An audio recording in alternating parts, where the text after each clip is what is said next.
What's going on, guys? This is me, Yasin, back at it with another DB video. This time we have RUNICK SPRIGHT against Danger Thunder. Basically the deck that David Erpen used to top BYSSTED Minneapolis with. Huge congrats to you, by the way. And now let's jump right into it. So, who's gonna win the dice roll? Oh, it's gonna be the Danger Thunder guy. Let's freaking go. Well, technically, BYSSTED featuring... whatever. Look, it's kind of like a Dragon Link that isn't a Dragon Link deck. Anyways, BYSSTED, Magnamut, Levineer, Chaos Space, Darkest Diablos, and Melody of Awakening Dragon. Not too bad, huh? So he's gonna go Chaos Space, pitch the Diablos because it has value in the graveyard anyways. And he's gonna be searching for what? You can't search the big BYSSTED Lubellion, so yeah, you can, actually, because it's a light monster. You can definitely do that. But he's gonna search for White Dragon Wyver Burster instead, banishing the Diablos and then summon the Pisty, search with the Wyver Burster. This deck doesn't play Romulus and like the Rocket monsters, so yeah, no Ravine, no Boot Sector Launch, no bricks that you don't really need. It's very minimalistic, I really like that. And Allure of Darkness is actually really bad here. It draws into the Branded Beast, a card that you never really want to draw because you can activate it from the deck for free, well, place it in the spell and trap zone rather, for free with the effect of Lubellion. And he's going to be banishing the Levineer, which is kind of expensive because... you know, summoning this card by banishing 3 Darks on turn 1 is actually really nasty. Anyways, he just makes Striker Dragon and searches with the, you know, the Black Dragon for the Wyver Burster. And now he can use that Melody, but what is he really going to go for now? The Levineer, of course, and what else? Chaos Emperor Dragon of Armageddon. That is absolutely filthy. Oh my god. He can recycle back another Levineer now.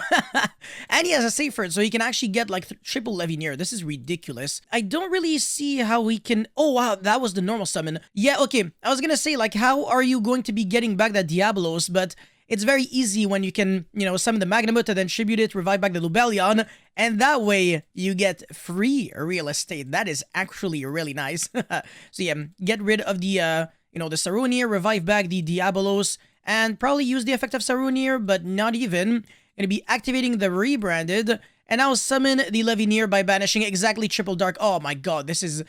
Oh, this is so unfair. This is gonna be banishing, hopefully, the Lava Golem if you're skillful at Yugimons. And also draw 1 card with the regain. This is so good, man.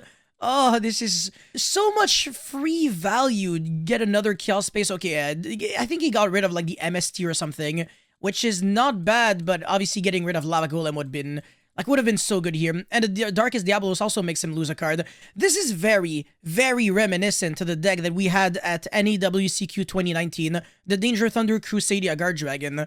The Levineer and Diabolos rip 1 every turn with the Hieratic Seal or Harbinger. Ah, this is so cool, man.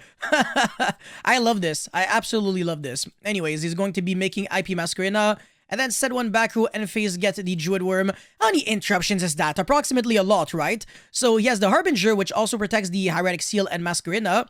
So this is a really nasty combination. You can't even jump over them in the battle phase. So this is 1 spell and trap negate, spell negate, so Mystic Mine does nothing. Either way, he had the Branded Beast to destroy the Mystic Mine anyways. Hieratic Seal is a very good interruption, doesn't target and doesn't destroy, it bounces, and summons a dragon monster from the deck and doesn't negate the effect. And then with Masquerena, you can make like an Appaloosa or something, or a Unicorn, the world is your oyster. Now, the top deck Lava Golem is ridiculously good here. You can go Lava Golem into the Hieratic Seal and the Harbinger. The good news for Carmela is that he can trigger the Hieratic Seal to summon another monster from the deck, which would be the Magnamut for the follow-up. So, you know, even when you get double Lava Golem, it's not the end of the world, like, he can still play the game. Now, one thing I will say is very interesting is that he did not use the effect of Regain to revive back the Magnamut. I believe I would have done that, or at least the Lubellion or something. So, yeah, I think maybe he forgot that he can do that. Because it doesn't have to be... It's like if your opponent normals or special summons a monster, it doesn't necessarily have to be like on, you know, on your opponent's board. But whatever, it doesn't matter. Now, he does summon the Carrot. If you can interrupt that and like destroy it or banish it or whatever, you win the game. It's kind of obvious that he has like a Splight monster in hand. So he's gonna summon the Druid Worm and then use the effect of Regain to draw 1 card. Again, he could have revived back a BYSSTED monster. So yeah, just a slight little misplay that didn't really matter. He still won the game. You know, when you're such a boss that you get double Lava Golem and you still win. Oh, my man, you made my day. Let's freaking go. That was absolutely beautiful. And the RUNICK SPRIGHT player drew the nuts, by the way. It's like, imagine if he didn't get like hand ripped. Oh my god. Oh, yes. This deck really punishes people for playing board breakers instead of hand traps because you just make them lose cards from their hand and you search cards as well, and you end on like a back row, like the Branded Beast and Regained. Those two cards are just incredibly good. Anyways, the Runic player is going to be going first on game 2, Runic Tip, with another Runic Tip Triple Tactics, Runic Slumber, Cap Shell, and Splight Blue. They're always drawing the nuts, man. Like, you better believe that Runic SPRIGHT is always drawing the nuts. Now, do you want to hear something funny? Thunder Dragon is actually kind of nasty against Runic because, you know, you want to banish cards from the top of my deck. How about I banish, you know, Thunder Dragon Roar, Thunder Dragon Dark, and Thunder Dragon Hawk? Thank you for unbricking my hand and giving me a free +1 because you used Runic Tip. Now, of course, you know, the Thunder Dragon player is not that good at the game, so he's going to be banishing a Thunder Dragon, but it doesn't matter. He also has Lightning Storm, Black Dragon, Collapse Serpent, Jackalope, Hawk. Very nice hand. Anyway, summon the blue, which is going to be searching him probably for the Jet, and summon the Jet to search for the Smashers. Ooh, okay, Gigantic first. Summon the red, and then summon the Jet into Smashers, of course. And then normal summon the Cap Shell, make the Splight Elf, draw 1 card. That is just unfair, man. And then go for Djinn Buster. Ooh, he's not going to be able to draw any cards with that Runic Fountain. I think he probably should have used the Runic Slumber on, like, his own turn to, like, draw cards for free. I don't, maybe I'm missing something, but I just feel like he could have abused this Runic Fountain to, like, give him more draws, like, on his own turn instead of, like, only having draws on your opponent's turn, but whatever. It doesn't really matter that much. Actually, it probably does matter because now Lightning Storm for spells and traps is actually really nasty. So yeah, the Runic Fountain dies, the Smashers die, and your 2 interruptions are now dead. Wow, a single Lightning Storm made him lose triple interruptions, and a potential draw 3, which could have been even more interruptions.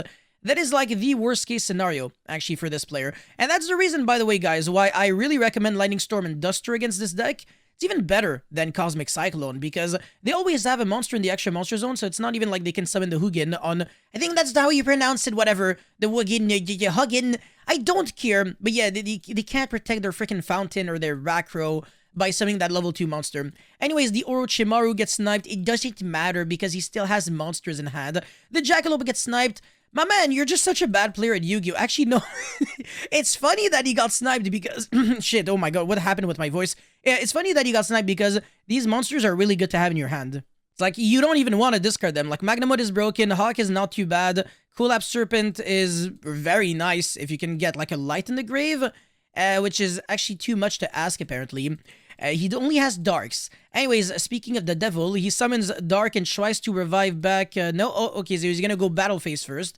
Of course, Bait is, you know, probably one of the biggest interruptions, and still in Battle Phase, Magnamut is going to try to summon itself by banishing the Djinn Buster, and he's gonna go Splight Red, of course, because otherwise, you know, he's going to be just jumping over the elf anyways, and the red is gonna be turned off. So he had to do that, and because of that, the elf was never able to revive back something. So he is actually getting short on resources, and with these 2 cards in hand, and the red already used up, and with nothing else, there is nothing that our fellow, you know, Splight player can do now. So now he can go main phase 2, use the effect of Dark, revive back any Dark monster, doesn't really matter too much, and he's going to be able to do a little bit of link climbing.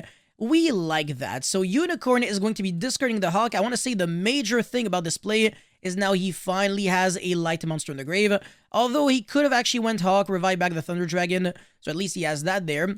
But, you know, why not get rid of the red while you're at it? And also link climb into Appaloosa. And that's going to be able to get him the search of the Chaos Dragon. A Chaos Wyver Burster, something like that. And, of course, when you have a level 4 dragon and a link 4 monster that points like that, you already know what time of the day it is. It's time for Pisty. If only this could have been, you know, LP, Pisty, Argapane, and all that, but it is what it is. Now, Pisty is going to be reviving back the Magnamut and get the search, so that is such a fantastic comeback. Absolutely beautiful. He was able to, you know, all of a sudden, have Appaloosa for 2 and Druid Worm, which is a DD Crow, and of course, a little bit of floatability, right? Like, the Druid Worm would get sent to the grave, he would, like, send another special summon monster the opponent controls to the grave. Now, he top decks to the MST, so he has the MST, Freezing Curses, and Runic Tip in hand. Very interesting. How is he going to play this out? I believe there's, like, kind of nothing he can really do. I would go like the Hugin, try to get the field spell. It's really rough, but no, actually, I wouldn't go Hugin for the field spell. I would probably go, Runic Tip, Surge the field spell, and then activate it, go Freezing Curses, negate the Appaloosa, and draw 3 that way. So that would be a guaranteed way of playing the game, and you don't have to worry about that negate at all. So the Appaloosa is technically useless, but for some freaking reason, he randomly uses the effect of Hugin, and on top of that, he discards the Tip, which is like the worst card you could have discarded because the card's really insane. And yeah, I mean, it's not really like the level 4 really mattered because you can't, well, he still had its normal summon, but you want it as a level 2 so that if you top deck a Splight monster, you can start playing the game. Either way, he doesn't do that, and yeah, that's just a huge misplay. So he loses the game. Very unfortunate. He 100% still had a potential play. He would have been able to go, Gigantic, summon the Wind-Up Kitten, and then bounce back the Appaloosa even though it has 0 attack, because he would have negated it with the Freezing Curses. And then bounce back, definitely not the Magnemite, oh my god. Maybe the Pisty, I don't even know, man. He doesn't even have to go for Wind-Up Kitten. He can go for, like, Hyperia and draw cards. And, he would have had that Fountain, and obviously in that situation, so yeah, that's something that could have went a little differently. But anyways, that's pretty much it for this video. Thank you guys so much for watching. Don't forget to like and subscribe. I'll see you guys very soon. Peace.